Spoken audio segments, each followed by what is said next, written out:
Good evening. It's going to be a pretty general talk tonight about my journey into the September 11, 2001 attacks and the study thereof.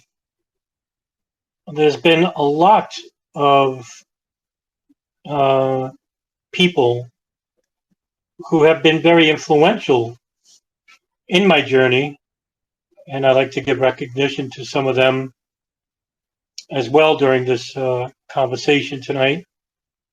Um, and also what I think are the learning curves about how we can treat the events of September 11, 2001 without the need for advocating to certain fringe conspiracies. Now, this is not a debunking conversation because I do not adhere to the total ideas of debunkers. I wouldn't call myself a debunker, but I wouldn't call myself a truther either. I'm not the truther in this sense. I call myself a skeptic. I'm very skeptical about what was given to us by the federal government, but I'm also skeptical of the fringe conspiracies involved.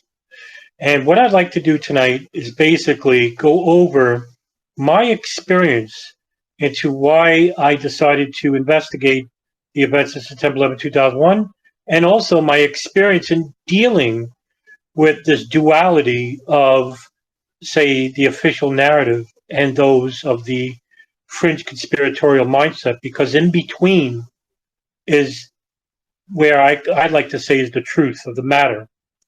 But what is truth? And tonight I'd like to explain what that means to the people as well, what it means to me and what it means to you.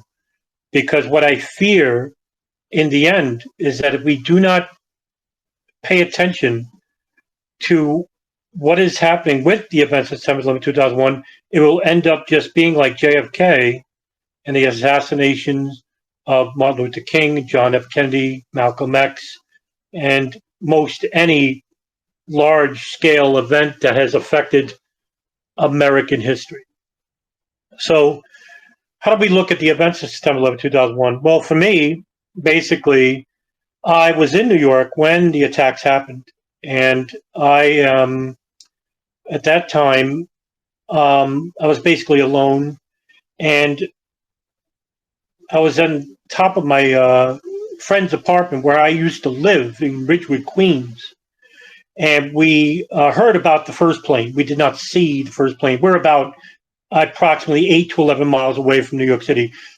And I don't have a car, so I don't drive, and I don't know how to drive. So I bear with me about mileage and distance because I'm not very good with that. But I was approximately about 8 to 11 miles away from New York City. And if you've never been to New York, it's a very visual city, whereas you have multi-level tenements. Some apartments are 4 stories, some are 3, majority are 3. Then you have 5 to 10. I mean, these are old houses too, built in the mid to 1800s.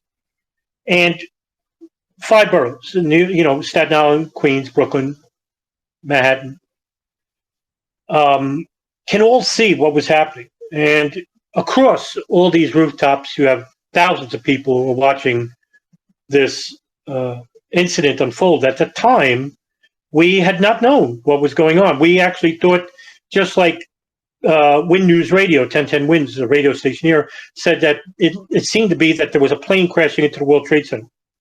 And just like everybody else, we had no idea about terrorism. We didn't know anything about it. And we generally think, I think I'm safe to say, generally thought it was an accident. But that all dissipated when the second attack at the South Tower happened. And when that happened, it basically shocked many people to the point that this couldn't be happening to us. We are New Yorkers, and generally that thinking of being very braggadocious, aggressive, in-your-face mentality is just a misconception of New York as being very fast-paced and being very generally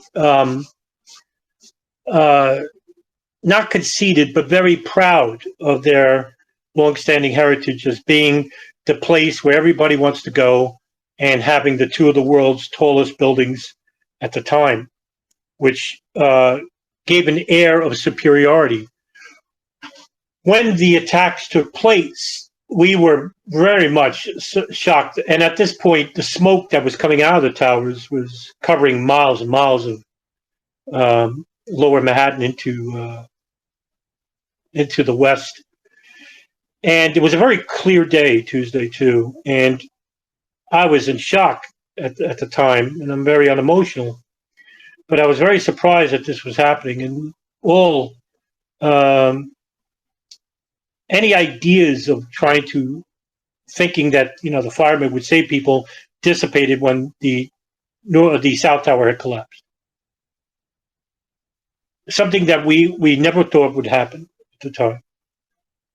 Now we had fantasies, me and my friends that used to live in this tenement, about what would happen if the Empire State Building fell. What would happen if the Twin Towers fell? What would happen if the bridges collapsed and whatnot? But these were all just wild scenarios. Nothing about terrorism. Then the North Tower fell. And the smoke that emanated out of the ground lasted days, even into 2 weeks. And it covered the entire skyline of downtown Manhattan.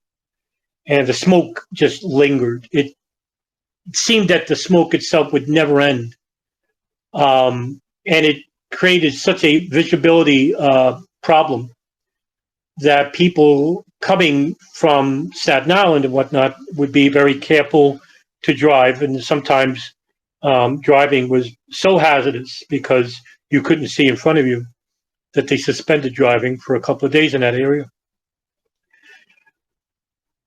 Fast forward to a couple of years, I had moved to Las Vegas in 2003 and worked with a security company there. And I studied theology. I have a psychological background. I'm interested in true crime, La Cosa Nostra, Jonestown, criminal mindsets have very much interested me. And one thing that I had not noticed is in my study to theology is I became perverted in that I became an anti-theist. I was an atheist, but I started commiserating with like-minded people, which perverted my mentality to the point where I could only look at information that agreed with my worldview. And because I was an atheist, I only listened to people who agreed with that worldview. Christopher Hitchens, Sam Harris, Daniel Dennett, Richard Dawkins.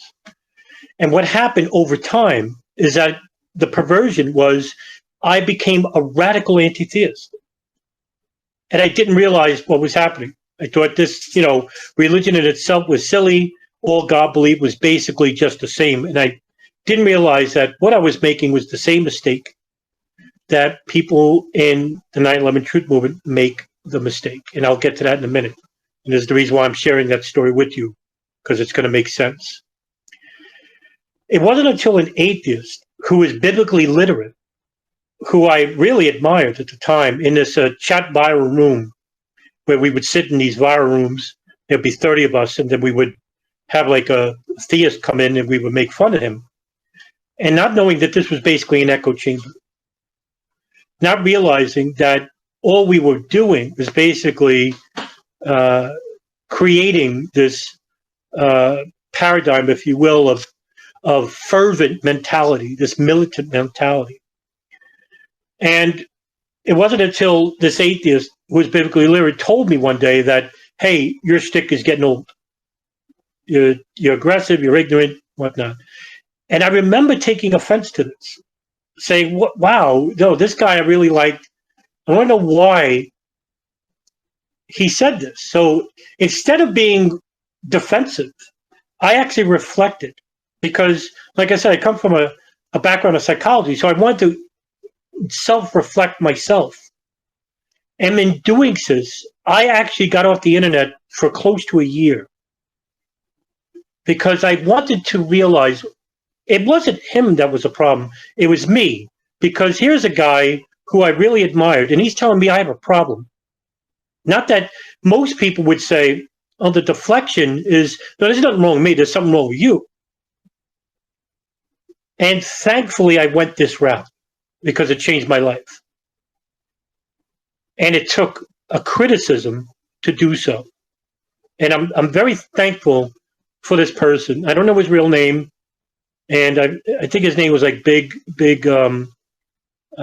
Atheist Mouth or something like that. It was some really raucous name, but boy, was he somebody to listen to, because he could criticize radical fundamentalism in a way that was very less abrasive than I was doing. And that's what made me respect him. And by doing so, I self-reflected and I said, I got to change. What was the problem? So I found out what the problem was. And the problem was that I allowed the worldview to basically circumvent my rational cognitive thinking. The study of any subject, whether it be theology or 9/11 or whatever, has to be looked at critically, but not just within a worldview. And this is the point of the lesson of what I'm telling you, is that while I was off the internet, I basically self-reflected. I wanted to make a change. I said I would never want to do this again, where a worldview of mine would basically prejudice my study of any subject. And this was, I can't emphasize how important this was for me, because it shaped my life in a way that I look everything critically, but believe nothing. Because later on, I want to talk about the difference between belief and knowledge. And this is the difference in making us better investigators in whatever point in history you want to study. And in this case, it's 9/11. But you could take this to any study in human history whatsoever. And so I decided to go down the route of philosophy. Jiddu Krishnamurti, a very famous Indian philosopher, who basically said that the real revolution of the mind will come from within. And that's how we're going to change the world. We can't change the world if we're too divided, in other words. And that was the point of his essence. The essence is, we can't change anything. And if we're going to change something, we need to change ourselves. And that includes everybody of every worldview, because it's these worldviews that are basically preventing us from acting as a whole solemn unit to make this change outwardly. And all this talk about revolution and, protest, that's all talk. Because the real revolution has to come from the individual themselves, and leave away and do away with these human applications that basically divide us and create these sectarian mindset. And this is what I'm seeing with 9/11. It took a couple of years, but in 2006, I started to look at 9/11. I really didn't know anything about it, coming from New York. I'm a New Yorker. And I really didn't know anything about it. I felt embarrassed. I said, what do I really know?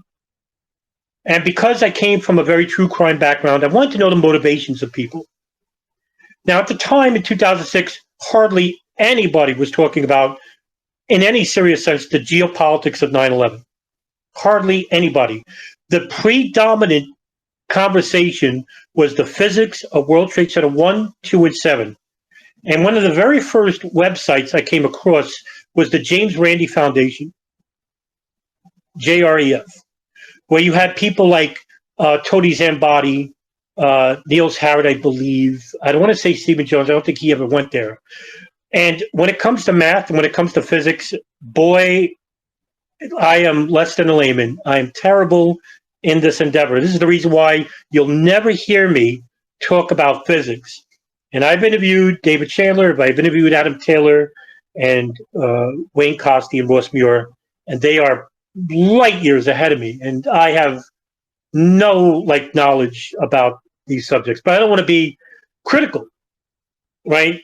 they may have a point, but I wish I knew what they were talking about so I could, elucidate what I'm saying. But because I lack this area, because I know some of you are basically saying, well, you never talk about World Trade Centers. Well, I'm not qualified, in other words. I'm not qualified to speak on the subject. You would be best listened to those people. And, that's just being honest. I would rather inform you about something that you could take away with something that I'm talking about. And I don't want you to believe anything. I want you to know something. So in 2006, I ran into Justin Raimondo, the late Justin Raimondo, who was the founder of antiwar.com. And around that same time, I got to know who Ryan Dawson was. And Paul Thompson, who wrote the Terror Timeline. And around this period, 2006 to about 2010, I became a voracious reader of 9/11 itself. And one of the very first documentaries I came across, unfortunately, was a documentary called In Plain Sight. It was co-produced by Dave Von Kleist. Now, again, this is a very key period in 9/11, because between 2006 and 2010, every single film and documentary about 9/11 was based upon the fringe conspiracies of 9/11. And I'm going to discuss about this in length because, like I said, there are conspiracies of 9/11, but then there are irrational conspiracies. And unfortunately, the most popular film in all of 9/11 at the current time is Loose Change. Millions of people have seen this film. And there is a pro and con to this. The pros are, it brought attention to, hey, the official narrative isn't what it is, and that we should question the government. The con is basically the information that we got from Loose Change is false. So in other words, hey, it's great that we brought attention that not everything that we were told is the truth, but the information that we got from this film is false. So we went down a dead end. And they never rectified the information. Now, they did 2 revisions to it, but they still got it wrong. So the films that came out between 2006 to 2010 were all based on these fringe conspiracies and disinformation. And what it did is created an atmosphere within the country of the people in the truth movement to believe in the irrational conspiracies involving 9/11. And the predominant thought process that came from it was that you should believe these people. Now, I indulged in these conspiracies, but I said, wait a minute. I knew that by going down this road, I would make the same mistake as I did with religion. So I wanted to challenge these beliefs. One such belief was that there were no plane crashes at the Pentagon or Shanksville. And that's something that Loose Change propagates. So I said, really? When I looked at the photos and I looked at the videos, I said, you know what? They may have an argument. But then I looked further and went to hear the counter arguments. So what I did was, like an investigator, I went to the eyewitnesses first. What good is it to listen to somebody who wasn't there? Would an investigator listen to somebody or interview somebody who wasn't at the scene of a crime? It would make no sense. So they went to the eyewitnesses. I went and read everything I could about the eyewitnesses who saw what was happening at the Pentagon, Shanksville, and in New York. And then afterwards, I employed the scientific method. And the scientific method are basically 7 steps. And the first step is to ask a question that you want an answer to. And then you perform the research behind that answer. And then you establish a hypothesis. And by testing that hypothesis, you conduct an experiment. And then you make an observation. And then through that observation, you analyze the results and draw the conclusion in which at the end, you present your findings. Does this make sense? Is this true? Or is this false? And it goes back to what we believe and what we know. And this is key to understanding anything relating to 9/11. And what these films basically did, and in my areas of study, I became very critical, but very unbiased. And this was key because I didn't have any worldviews up to this point. Now, I'm still an atheist, but I don't dismiss spirituality, for example. I do tend to look critically at monotheism, but I tend to be less critical of deism, the idea of like a deity existing outside of the world, one that doesn't interfere with human affairs. I'm critical of like racism because it makes no sense, but I'm very much more privy to culture. Yes, we have different cultures, but we're still the same people. I'm critical when it comes to government, but at the same time, I'm not critical when it comes to community, because there is a difference. That yes, the government is supposed to be for the people, by the people, but as we could see, that's not the case. But I still believe in the people.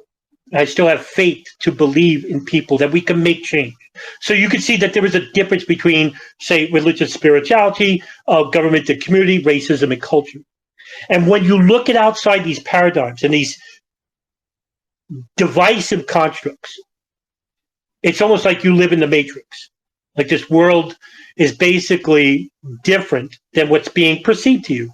And this is exactly what the government wants you to be. They want you to be dependent on themselves. They also want you to be divisive and very suspicious of one another, and even at times internal conflict. This is how they could control you. And this is how they could control a narrative like 9/11 from you. So you want to discern what is fact from fiction and belief from knowledge. And I must sound like a broken record at this point when it comes to belief and knowledge. I'm very, very critical about this. And if we can perceive without knowing, then knowledge cannot be the same as perception. And Plato's third observation is that true belief, along with a logical account, is knowledge. But true belief without a logical account different from knowledge. The only problem with this observation is the word account. You can believe whatever you want about 9/11, but do you know anything? You could believe that there were no planes. You could believe that there were no hijackers. You could believe that the Bush administration is responsible for the terrorist attacks of September 11, 2001. You could believe Israel was behind the September attacks of 2001. Do you know it? And that is the essence of my channel, of what I post. Because what I am hoping to do is to get people to know something rather than believe something. And this is my essence, my drive involving the events of September 11, 2001 is that in itself. I don't want followers, and I'm very thankful. I have 2,100 people that follow me on YouTube, and I'm blown away by it. It may seem like a small number to you, but to me, it's an enormous number. 2,000 people are actually following whatever I'm posting. I don't want followers. I want leaders.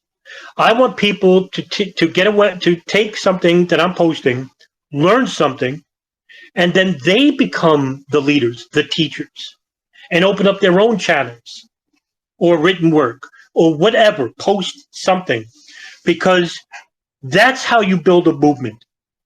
The radical movement I was talking about that was uttered by the late Jiddu Krishnamurti. That's how you build a revolution. A revolution of educated, knowledgeable, and less divisive unit that we can actually make change. You want to hold people accountable for 9/11? Well, then the only way that we could do that is to disassociate from any preconceived biases, like how I used to be. That's the reason why I told that story. And to look at 9/11 without any preconceived worldviews, biases, prejudices, like a real honest investigator would. Just imagine if an investigator comes across a murder scene and the first thing he says, "I know what didn't happen here." You would be horrified. But how can he make that assertion by just looking at the crime scene? Well, he must be prejudiced about something. you investigate the evidence, you listen to the eyewitnesses, and then you formulate your hypothesis and test to see if that hypothesis is true. And that's what I'm hoping that my channel is doing to educate people responsibly. Because I do want change. And it's fine that we say we want change, but I really mean it.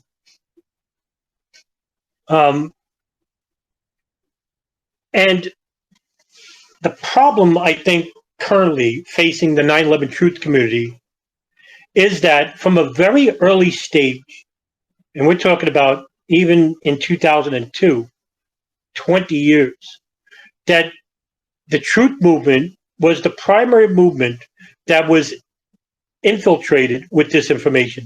Now, whether this was manufactured or not, I can't say. I'm not going to go out and say that people like David Ray Griffin, for example, is an agent of the state. I don't believe that to be the case.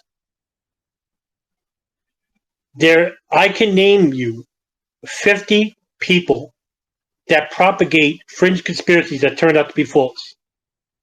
You may have heard some of them.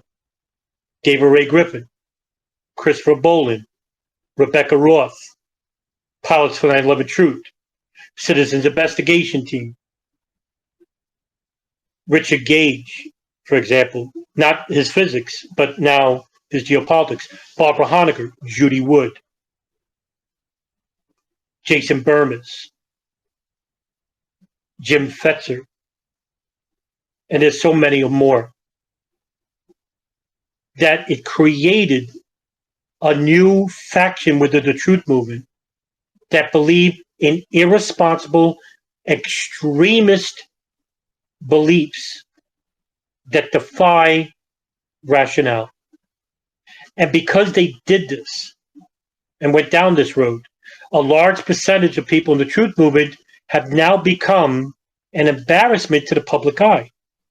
And you'll notice that I make some critical videos to these people because what I'm trying to do, and it's an uphill battle, is try to circumvent the damage of these fringe conspiracies. While at the same time, I'm trying to get more information from the levels of federal government that are hesitant to share information with us. So there is two wars at frontier currently. One is a war of disinformation that are coming from, unfortunately, this fringe percentage of the truth movement, and a war for information from a very hesitant federal government who is basically still covering up the crimes of the intelligence apparatuses. And I'm talking about the crimes of malfeasance and maybe foreknowledge. I can't go beyond that. That would be dishonest. But right now, I can make a great argument that there was foreknowledge within certain elements of the intelligence apparatus pre 9/11, of course, and then a cover up afterwards. But this is a war, like I said, on two fronts, and the front that we don't need the effort to fight in is the war for disinformation. You would like to think that everybody is on the same page. Hey, we want to make a new investigation, for example. We can't get there if we all are believing in certain beliefs. Like I said, you can't do nothing with belief, but you can make a change with knowledge. You can, for example, you can't go to court and basically say, Your Honor, I believe that there were no hijackers on these planes.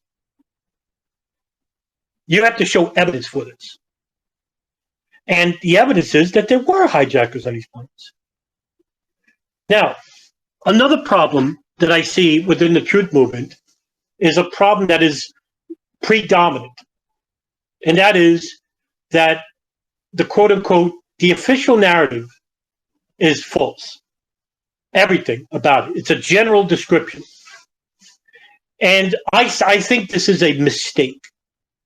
Because what is the official narrative?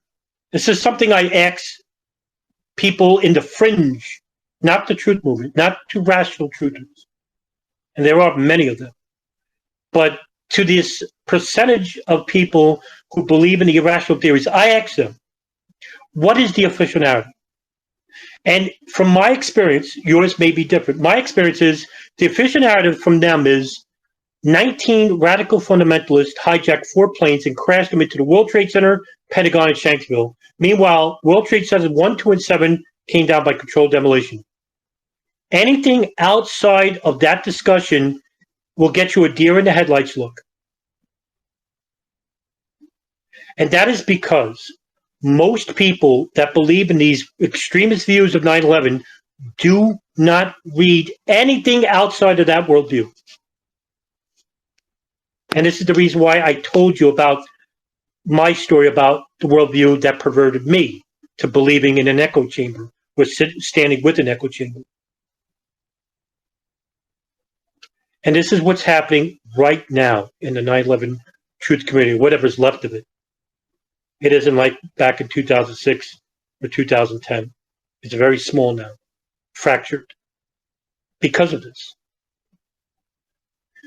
And so the official narrative, there is no true official narrative. Now, if you're going by the 9/11 Commission final report, well, that's just a story, but the official account is incomplete. And that's the truth. Not everything in the 9/11 Commission report turned out to be complete. It was missing a ton of information. A lot of the information was classified, even from the commission members. There was a lot of information that was told to them behind closed door settings that they didn't put in the official report, such as a Defense Intelligence Agency operation named Able Danger, or the NSA wiretaps of Osama bin Laden's satellite phone from 1992 to 1998, or the Yemen hub and Al-Qaeda communications hub from 1996 to 2002. They didn't put that in the 9/11 Commission report. And because the 9/11 Truth Movement did basically, in general, don't read and only listen to information that agrees with their worldview, they don't know the competing narratives to their own beliefs. And this is the reason why it's almost like it's a religion of sorts to them. Then anything outside of this worldview is a conspiracy. It is an attack on their worldviews, and that you are part of that system. You're a shill. You're a government operative, or you're a debunker. You're the outsider, and you have to be defeated at all costs. And this is the reason why what happened to me was that I didn't deflect. I self-reflected, which I'm internally thankful for. And so the information that they're not getting, which is ironic because it shows a greater conspiracy involving pre-intelligence and the federal government, as well as domestic and foreign intelligence. Now imagine somebody who doesn't believe that there was hijackers in these planes, but at the same time, they want to blame Israel, or they want to blame the CIA, or they want to blame the Bush White House. The irony of that position is by eliminating the hijackers, they have eliminated foreknowledge about the event. For example, if there's no hijackers on these planes, that means an intelligence station like Alex Station, the Bin Laden issue station, which is a CIA virtual station, which was collecting information on Bin Laden and Al-Qaeda for years, close to a decade, doesn't exist. That means the intelligence operation like Able Danger, which was run by the Defense Intelligence Agency, that doesn't exist. And it doesn't end there. That means the Israeli Mossad agents in the moving front companies and the art student ring, well, they don't exist. The Saudi intelligence operatives that were here assisting and funding two hijackers that we know of, and I think there's more. Well, they don't exist either because there's no hijackers. All of these operations don't exist. They're all absolved. And because of this, earlier foreign policy guidelines that are coming from the information that's collected by these services also cannot be completed. Iraq, Afghanistan, Libya, Syria, Pakistan. And what this does, and they don't realize the mistakes of their own position, makes them for a limited conversation. You'll always get a person who responds to you with, say, a video, and it could be 2 or 3 hours long. But they couldn't tell you what's in that video. Listen to David Ray Griffin, here's a video. Listen to Rebecca Roth, here's a video. Well, what's in the video? If you're talking about a specific incident, say hijackers, the general response is that the fringe conspiracist will just respond with a video. In the same fashion, if you ask somebody who defends the fact that, oh, the general consensus of the official narrative is true, that you'll get the 9/11 Commission report. All of this that I told you today is what is happening right now with the 9/11 Truth Movement and the groups that are affiliated with the study of 9/11. And I think in order to make real change, in order to make real radical change and to get, say, that new investigation, we will have to eliminate our preconceived biases and to ascertain as much information as we can to obtain this information, to obtain knowledge, and pass it on to others, where they can pass it on to others and branch out effect and create a movement that can make that change. But we can't do that if we do not realize that belief and knowledge are two paramount and different ideologies.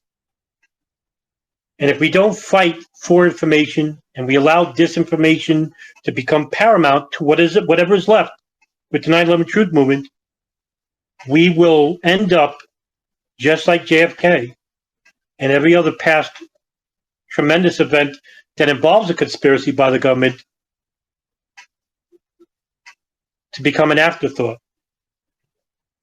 And we are now at the 21-year mark, and we are nowhere closer to getting any real fundamental change or a new investigation of sorts to hold certain people accountable for information that led to the events of September 11, 2001. And I think what I could do from here is open up the floor for questioning. If you have any questions, I'll be happy to entertain your questions. You just raise your hand if you want. But yeah, that's what I think is happening with 9/11, and that's how I want you to become more learned, more knowledgeable about 9/11. And there's a lot of egos at play here. There's another thing, especially within the skeptic community that I've seen, is that there's a lot of people that think they're the experts. I'm not an expert. I just have, the only thing I have over most people is I have a lot of time. And that's because I'm single. You know, people have families, children. I don't have none of that. So I can read more than the other person. And the government knows that too. And this is the reason why viral media is awash in disinformation, because you don't have time to look at or study or compare that information with anything else. You'll just believe it. Say, oh, it sounds reasonable to me. and the hopes that you pass that disinformation on to others, like a virus. And you could create generations of people that are disinformed about a subject. Meanwhile, they don't think they're disinformed. They think they're informed. And that's not the case.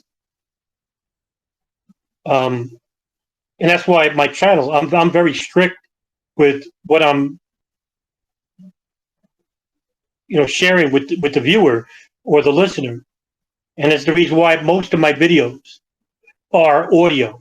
I'm not very good at editing, but with audio, you could take it anywhere you can. You're driving in a car, you can actually, take audio with you and listen to it. Whereas you got to sit still and, be in a secluded area regarding a video. Okay, hey, Special Ed, go ahead.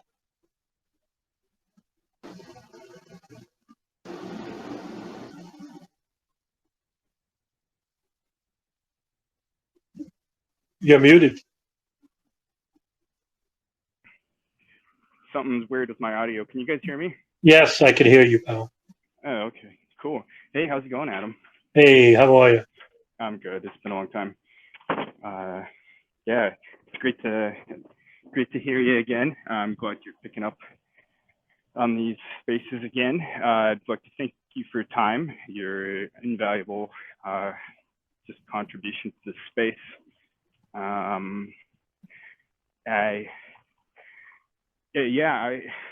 You sell yourself, you're so modest, Adam. You are just, it's such a wealth of knowledge. I just wanted to throw a funny note in here. It's I think regardless of politics, anybody in this space can kind of agree that and there seems to be some sort of concerted effort to just kind of, in a sense, destroy the family. If you look at divorces, they're through the roof. The sort of the nuclear family kind of thing went out the window a while ago. So it's kind of ironic that on one hand, the idea maybe to enslave us all was to, get rid of the nuclear family and make us all poor and whatever. But on the other hand, it's freed up a lot of people's time. So instead of having your family and being busy and whatever, you're just sitting there and wondering why the fuck this why does all this shit suck so much? Why can't I sustain my family and whatnot? And so anyway, there's some irony there I wanted to point out, and I just wanted to say thanks. Don't have any specific questions, but I hope that anybody here should feel free to ask some questions. Adam is he's a wealth of knowledge, and he's also I think you brought up a really good point about ego. There is a lot of ego that kind of goes along with this sort of, not this space in particular, but the space of 9/11 research. And in a lot of ways, either people are just not accessible. Good luck trying to ask Judy Woods a question or something like that. She'll never do something like this. But if you do, a lot of times you sort of get shouted or yelled at, or there's a lot of condescension, oh, are you retarded? Come on, of course, there's no way they could have done a U-turn and hit the Pentagon. Come on, man, are you retarded? That's something you don't get with Adam. And so I think it's if you have questions, feel free, just ask them. Adam's a super nice guy, and he's super knowledgeable, and it doesn't matter how ridiculous it is, just ask and you'll be treated nicely. And yeah, anyway, I yield my time. Hey, thanks a lot. You know how to make a guy blush. But no, hey, I will never put myself over anybody. And I want, back when I talked about 2006, back then I didn't have anybody to turn to regarding my learning of this specific event of 9/11. And so that made it a lot harder, because I wanted to talk with certain people who were basically inaccessible, or thought they were inaccessible to the common public. And I said, if I ever got to that point where I could be knowledgeable to an extent, and somebody asked me a question, I would never rebuff them. I would never think, hey, why is this person who's new, is asking me a question? I will I will answer a question from anybody at any time, at any level, because, like I said, I don't want them to feel alienated, and I want them to feel helpless. In that, we have, like I said, we have too many egos in this circle, and I think that's a real crime about 9/11 itself too, is that we have too many people that think they're better than everybody else, and I never think that way, and I don't want people to think that way with me. But go ahead, especially.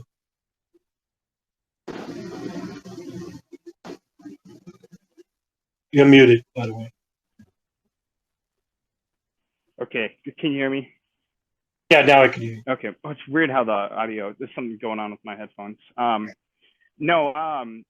So I just figured I'd just spark off the discussion here with a couple things. One, maybe if you could elaborate a little bit on sort of, I don't want to drag you into the weeds of like the most popular sort of narratives that have been, let's just say, promulgated by the sort of the quote unquote truther crowd, like Pentagon and holograms, etc. But also, that's just some food for thought. But another thing too is like we are sending an unprecedented amount of weapons into Ukraine right now, right? And nobody's tracking this. And of course, I think, well, most of us probably know that the origins of 9/11 was, to a large extent, it was us funneling weapons to the Mujahideen in Afghanistan back in the day.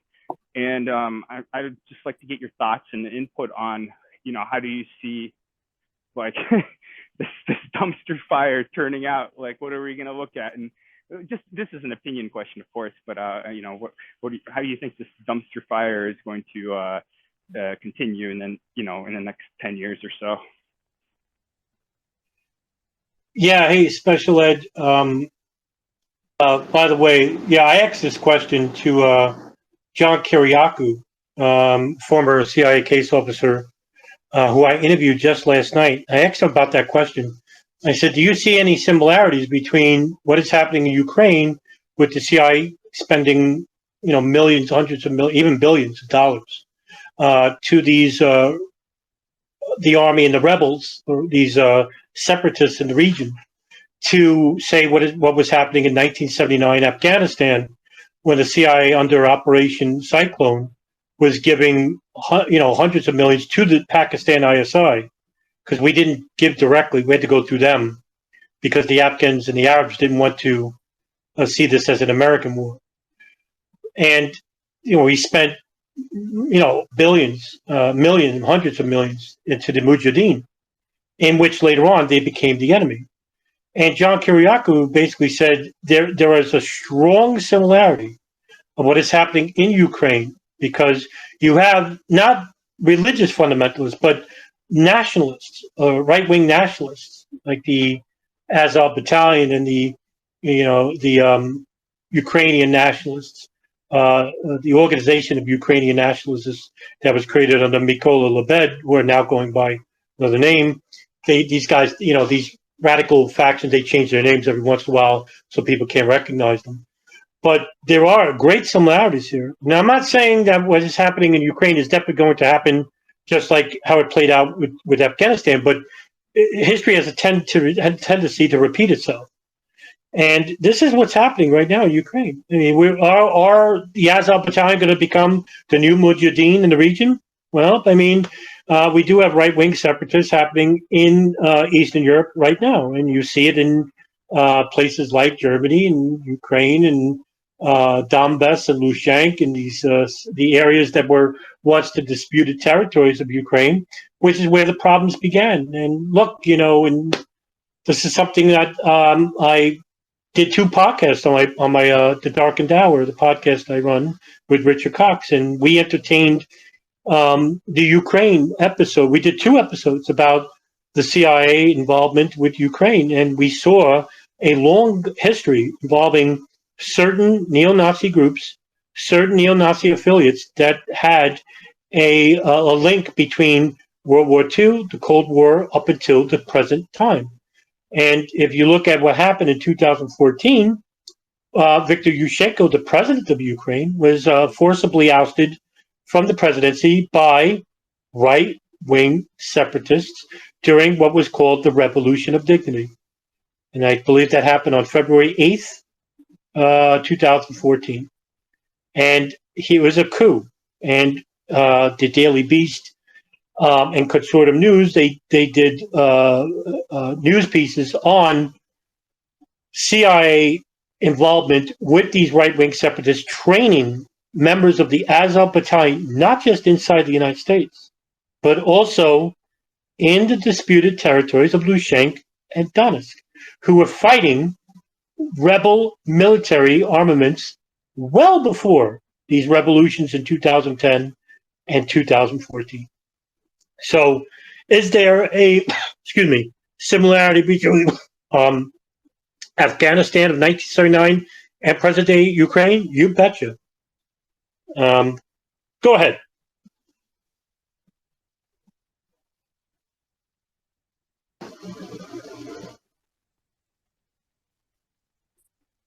You're up.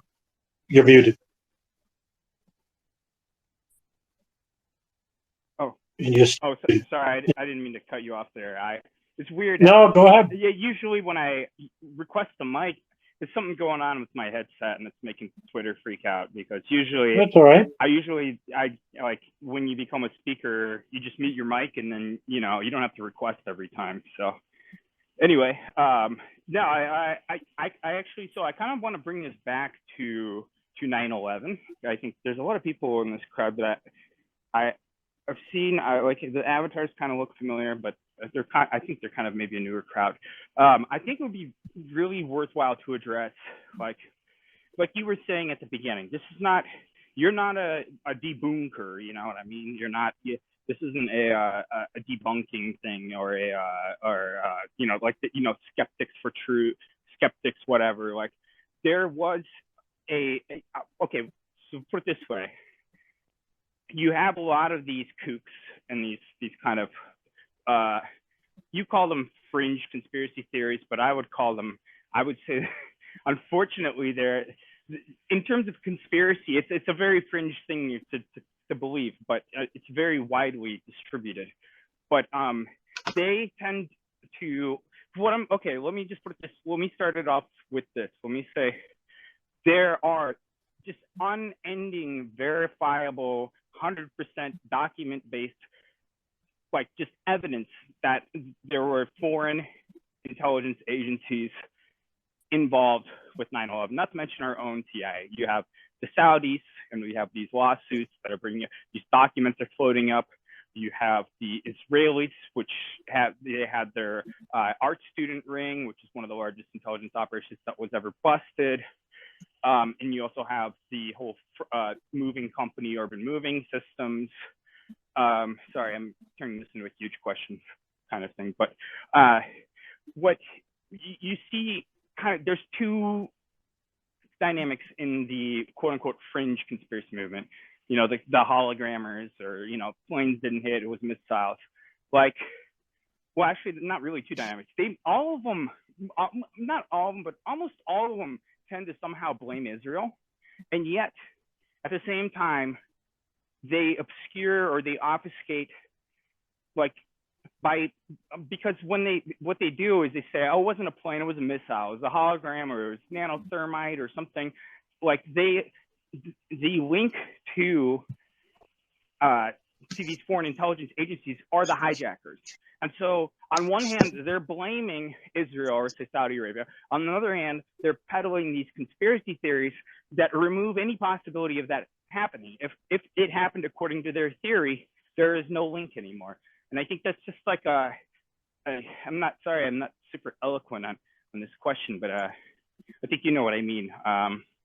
Just kind of, I don't know if you could wrap that up in some like presentable way. I get what you're saying, actually, and I'm glad that you elucidated the point, being that we have a bias within the fringe conspiracy movement. Now, if you notice something, this is something that, from my experience, I've noticed, is that most fringe conspiracy theorists in 9/11, and I'm talking about people who believe in these extremist, irrational conspiracies, they also have a very warped and twisted view of politics. And it mostly comes from the right wing. And I'm not talking about classic conservatism. That would be a rational right wing point of view. That would be anti war, right? These people, I'm not talking about people like Tom Cotton and Marjorie Taylor Greene and Matt Gaetz, the real war proponents, people who have a warped view of religion, where it's nationalist, evangelical, which has nothing to do with the spirituality of the teaching of Christ, have promulgated a lot of these conspiracies. Now, if you look at the politics of, say, Alex Jones or Jim Fetzer or Christopher Bolin, and Rebecca Roth, Barbara Honegger, you'll see a very, very extremist right-wing view of politics and religion, and it's almost like a paper trail of what type of information you're going to get in dealing with a person like this. Not to say that there are extremists on the left, there certainly are, but they're much less concerned with 9/11 than the people of the extremist right. People of the extremist left don't make up basically these fringe conspiracies of 9/11. A lot of these extremist leftists are basically the ardent debunkers that I've seen. It's like a very moderate percentage. But it's interesting because you have these people that call themselves liberals, and they're not anything but classic liberals. People who do believe in civil rights and rights of women and human rights. No, these people are just like authoritarians, so to speak, very, very extremist authoritarians. On the other hand, you have people who propagate these like fringe. I'm talking about these extremists, and I blame people like Alex Jones and Jim Fetzer, the godfathers of these conspiracies, who have given us people like Jason Burmis and Barbara Honegger and Ace Baker and all these all original like conspiracy, Thierry Mason and all these people. So that's what really irritates me, is that I hate to pick on one group, because I don't believe in just blaming one group, because the two groups are at fault. And when it comes to politics, there's a left and right. But in reality, there is no left and right. There never was. Because when it comes to real important topics like the Pentagon, for example, Israel, maybe at times the Gulf, there's only one government. And they act in accordance as a unanimous vote. But when it comes to healthcare, when it comes to Social Security, you better believe they'll argue about that in court, in the House, in the Senate. And when it comes to the rights of individuals, you better believe there's going to be a pure, divisive political line of left and right, because that's how they want you divided. And they want you to believe that there is a right and wrong, that there is a left and right, there is a black and white world, but there is anything but that. And the reality is the world is gray, and it's much more complex and much more mysterious, and we don't have answers to a lot of these questions, which lead us to the point that where we are, we're fearful, we're angry, we're concerned, we're conflicted, and we're divided. And that's exactly where they want us to be. Hey there, DJ Thurbodin. I saw you wanted to speak, so I was going to give you the mic, but I guess you had your hand down. Special Ed, go ahead.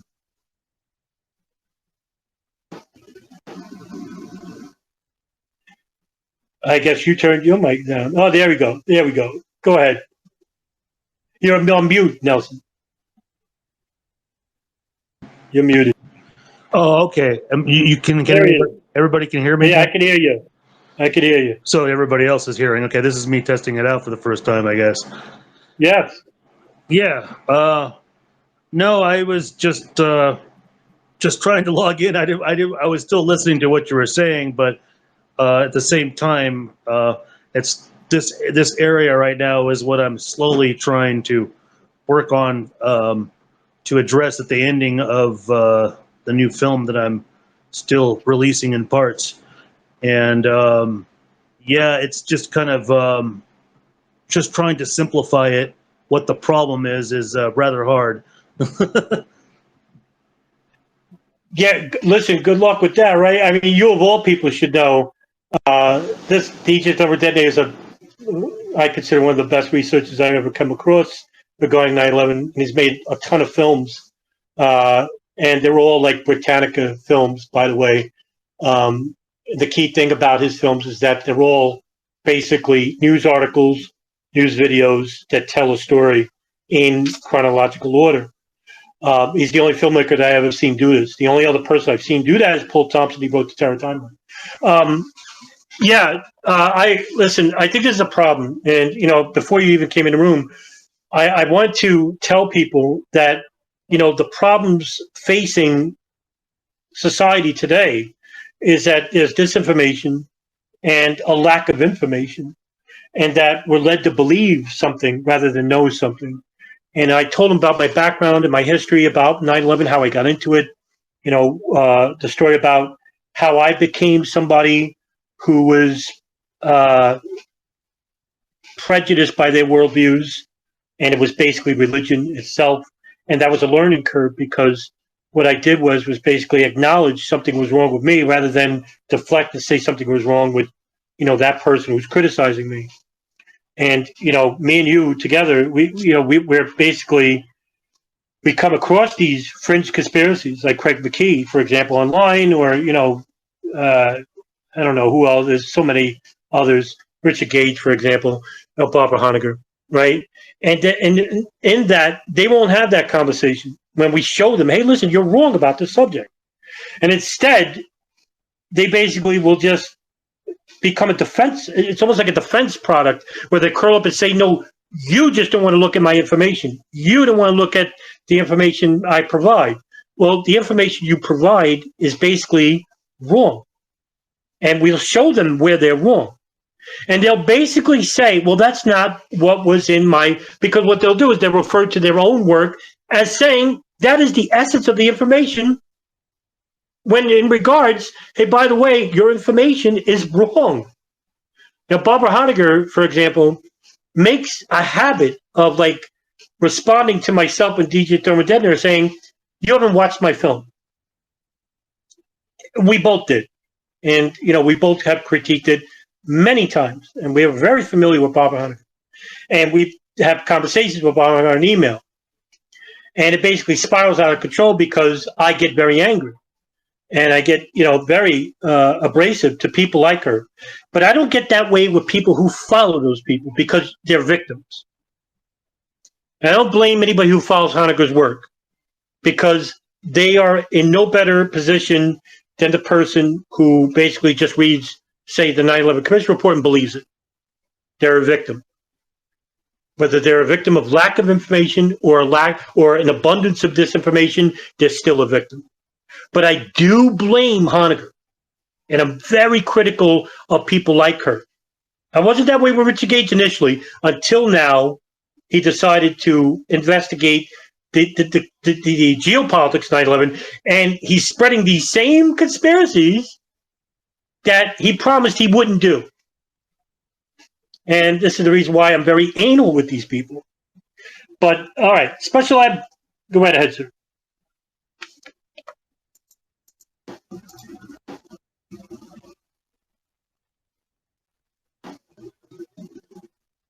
Special Ed, you dropped off. I will pass it on to the DJ. Did you drop off? I guess not. Okay, DJ Thermodetonator, you're on. Oh, no? Yeah, you're good.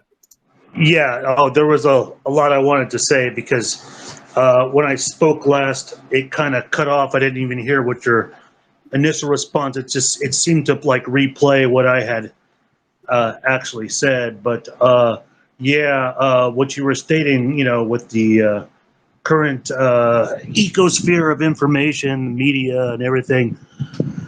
Yeah, I mean, yeah, we're dealing with the heart of that problem, where all that problem started from, originally, and God, there's just a lot of things I wanted to address, but I guess with Barbara Honegger, there's nothing wrong with your hostility when the times that you've lashed out on email with her. It's just that her, she's completely inconsiderate because she'll repeat claims that you've already addressed already, whether it's months before or a year before or whatever, try to remember, your discourse and who you have conversations with, when especially if she's trying to pass off this loose theory of hers, and she does not remember the things that she has repeated to us and that we've gone over. And it's like, the white plane thing, and it's just like, come on, it's like, stop, it's like how everyone else has been, like Ken Jenkins and those have been civil about that. I don't know. I often think maybe it's a generation thing. Maybe I don't know, but I don't tolerate it. And what you said, I would have probably said worse, or I probably would have been waited a little bit more before I probably lashed out at her. But eventually, I would have done the same or worse. Over.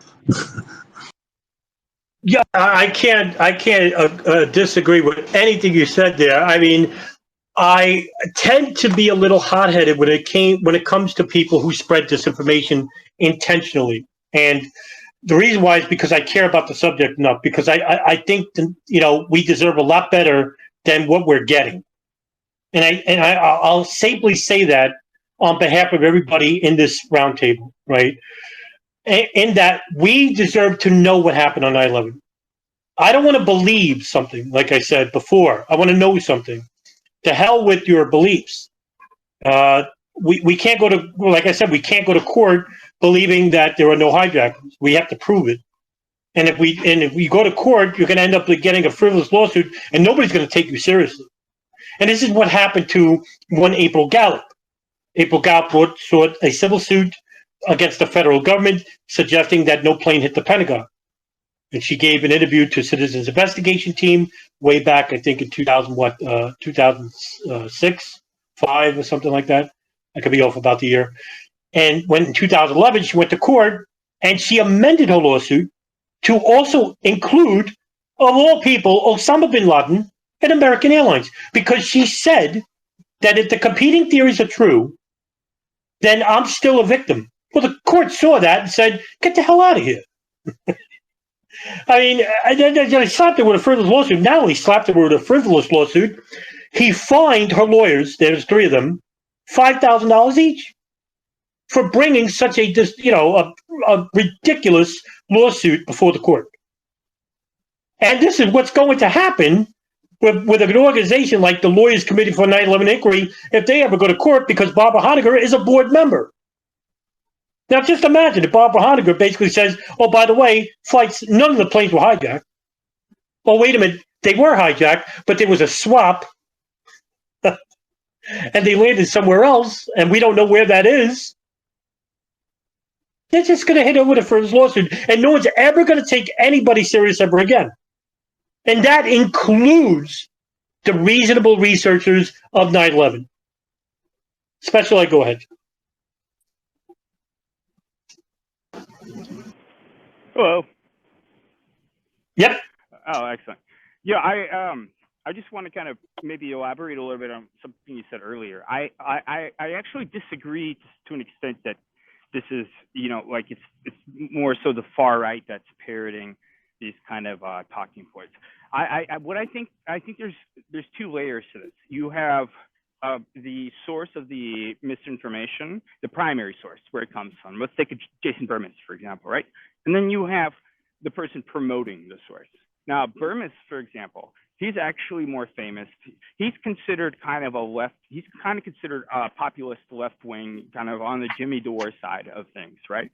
I also think it's important to point out that Alex Jones isn't so much a far right guy. He's more of a populist right guy, right? So you have like your populist right and your populist left, and I think the sources like Barbara, I forget, or Honecker and all these people, they come off as neutral. They don't like I forget the guy. I actually watched like almost his whole presentation until the end where he was like, "Oh, there's no airplanes," you know. But like they come off as these factual based things. Oftentimes they'll actually lead their presentations very factually. It'll be like, yeah, and then like Israel did this horrible stuff with the Haganah, and then they had this massacre in Lebanon. It's very convincing because it's true until they get to the point where they're like, they sort of try to tie in like these atrocities that the media doesn't cover. They'll go through a bunch of them that are historically accurate, and then they'll be like, well, like it's just sort of like they try to get you on this trap of like, well, if Israel could do all these terrible things and the media won't cover it, then like who's to say that they couldn't do put a mini nuke in the World Trade Center buildings? But like overall, I think these propagandists are very neutral, and they typically don't come off as far right or far left or anything. They just sound very factual, which obviously they're not. But I would agree with you that I think elements of, and I don't know if far right is necessarily the right word. I think elements of the far right have their own kind of quabbles. They have their own issues with Jews in Israel. I would say more like the populist left and right either get duped or are used by I don't think there's any argument that can be made that Alex Jones is compromised on some level, you know. And I think there's a lot of people like him on the left. On the right, there's a lot more examples like Luke Radowski, Tim Pool, whatever. So there's a whole ecosystem there.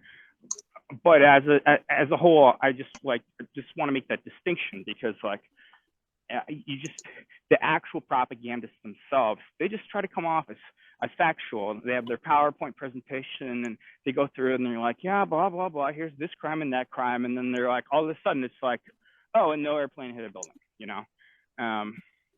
So that's my final comment before I have to go. I think that's a great point you raise, and this is something I was very unsure of regarding, like saying that, and it was coming. Like I said, like, it's my experience. Your experience is different than mine, and everybody else's, right?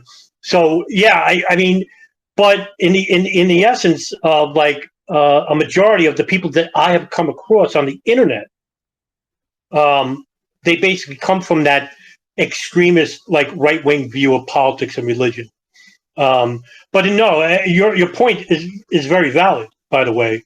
Burmis is indeed anything other than a right-wing nationalist, for example.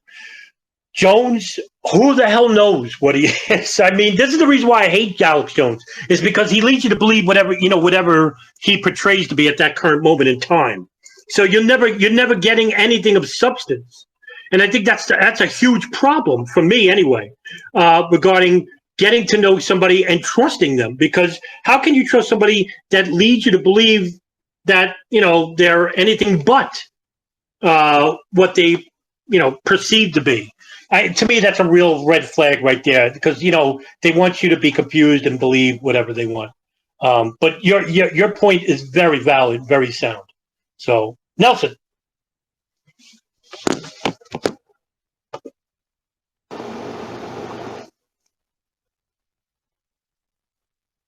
You're muted. Yeah, sorry.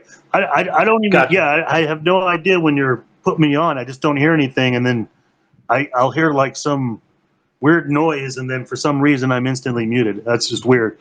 But what I wanted to say was address the things that were just mentioned. Looking at the three loose change boys, I think the more accurate way to look at it is, yeah, Burmis is definitely the right winger out of the three. And, obviously he had his little endeavor with Alex Jones for a short moment doing the Info Warrior, and then he left, you know.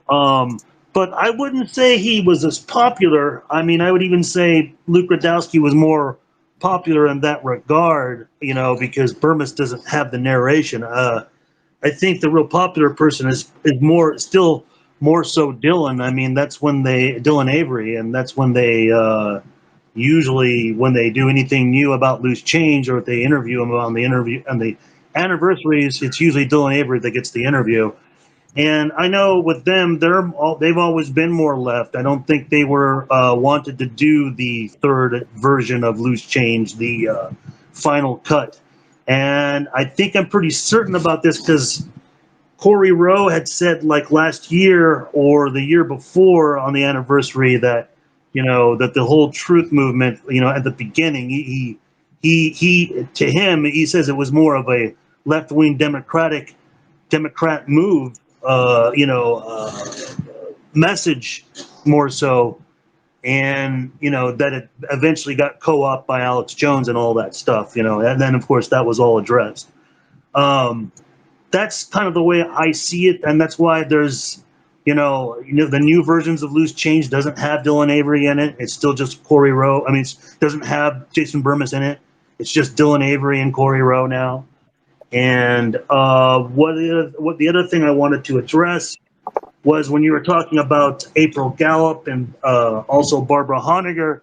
I think what's more important to underline now from what we've learned in recent is that, you know, April Gallup wouldn't have been an item or a person in the first place if it hadn't been from Barbara Honegger, you know, basically coaching her. So, I'm sorry, my power may be going out. So, you know, it's basically, you know, she did the first interview. She interviewed, you know, April first, and she kind of coached her into trying to portray an anomalous looking, you know, ordeal. And of course, we've caught her in lies as far as what she witnessed in the Pentagon. But that's pretty much what I wanted to say. Over. Yeah, and you know, I always tend to forget that part about April Gallup Honegger is true, and I think the lawyer was William Veal. That's right, William Veal, who basically came out later and said what you said, that it was Honegger who pushed April Gallup and the idea that, you know, there was no plane at the Pentagon and whatnot, and that's what led her down to that road, that disastrous civil suit in 2011. And this is exactly what I'm like me and you, for example, what we're trying to basically do is bring back some sanity regarding the 9/11 discussion by, you know, with you making films, with me posting, you know, documents and files and, you know, 5 to 10 minute videos at a time, and try to overcome or circumvent the disinformation that is abundant on media and viral media today.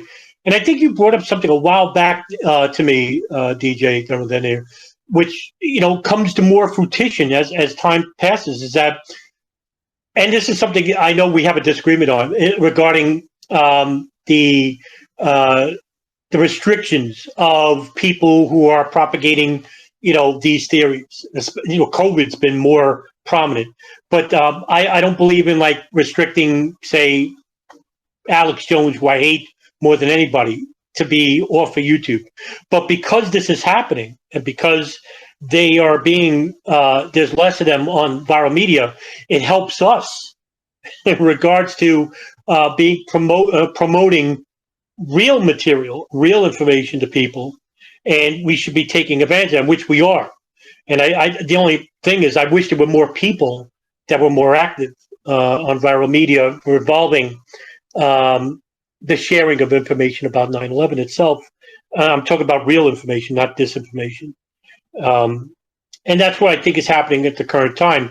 Now, will that change in the future? Or, you know, if we see a Republican president like, say, DeSantis, for example, right? when he becomes if he becomes president, which I think he is in 2024. Will we see a return of that fringe conspiracy that the right, these fringe conspiracies didn't take advantage when Trump was in office? I think we might. I think we might. Will this be good? Well, it will bring a lot of attention. What kind of attention will it bring? I don't know.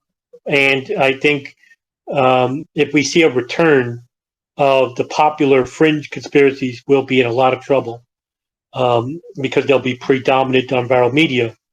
And this is something I am trying to rectify with the little channel that I have. But I am trying to give an effort and trying to educate people properly about this very important and sorely misrepresented event in history. And, people like DJ Thermal Detonator, Robbie and Abby Martin, Ryan Dawson, there's others as well. And Ray Nowolski is another. We're trying the best about can. Sean Russell's new podcast for New American Century, which, people haven't heard. Go follow those guys. They're the future of discussion for 9/11. We're trying our best to share information with you that you can learn from in the hopes that you become much more knowledgeable about this subject and in the hopes that you could create your own channels. Or if you don't want to create your own channels, you can pass along that information, then that we could create a real movement in the future. And that's what I'm hoping for. And, I got to have, as an atheist, I got to have some faith, right? I got to have some faith in that the people become much more educated in the hopes that we could become a movement that we can make that change in the future that I was talking about earlier in this talk. And I'll cut it off right here, right now. I spoke a little bit too longer than I expected. Thank you very much, Laura, Papa, whatever that guy's name, Papa John Jesus, Rich Walton, Memory, and of course, the Honorable DJ Thermal Detonator. Thank you very much for coming tonight, and I'll see you in the next Twitter space.